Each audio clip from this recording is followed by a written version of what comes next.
Max Pringle with these headlines. Search teams and emergency aid from around the world are pouring into Turkey and Syria as rescuers working in freezing temperatures dig through the remains of buildings flattened by a magnitude 7.8 earthquake and its aftershocks.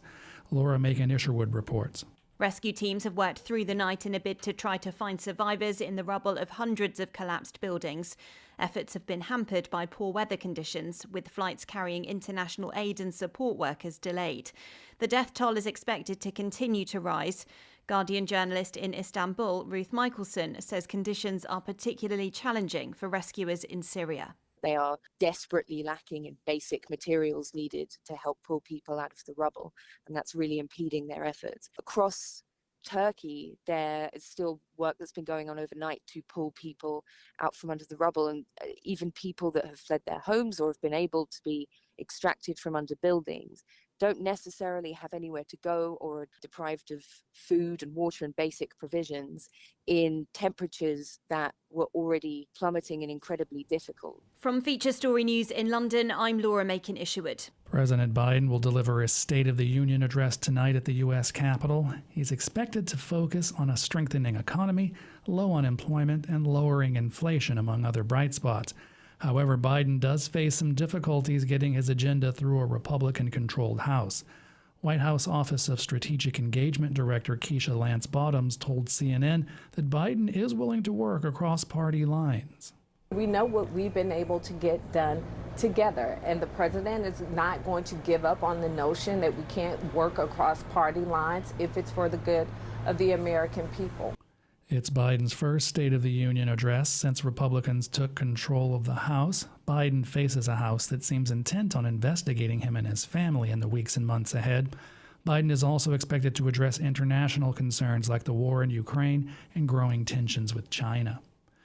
New nationwide strikes disrupted daily life in much of France again today as tens of thousands of demonstrators marched in a third round of protests against planned pension reforms.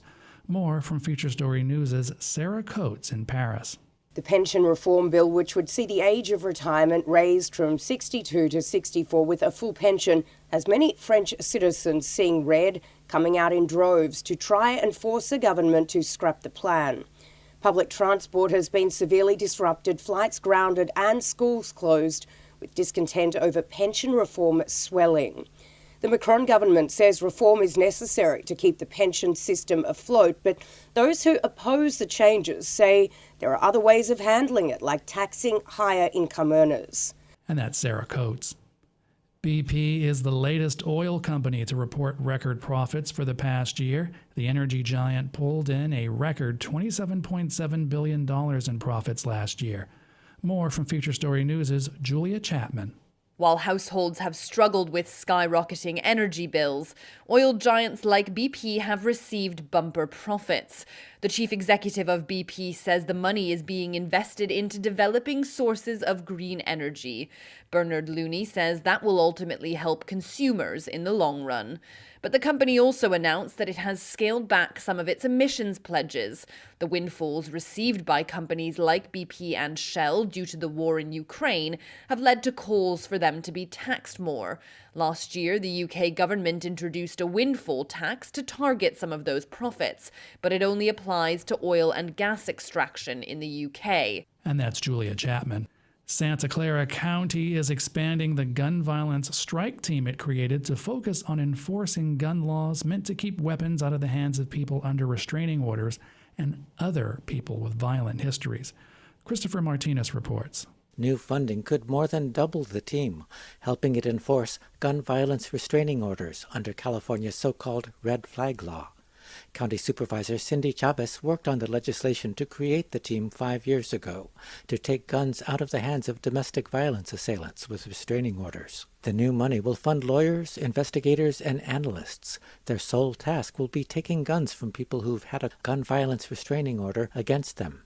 California's red flag law lets a court order guns and ammunition be taken away from a person who is deemed a threat to themselves or others because of issues like domestic violence or violent threats. The team will be working with the state, the main funder, as well as cities and the Federal Bureau of Alcohol, Tobacco and Firearms and Department of Homeland Security.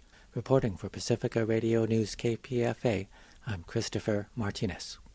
And those are the headlines. I'm Max Pringle. You're listening to Sojourner Truth on Pacifica Radio.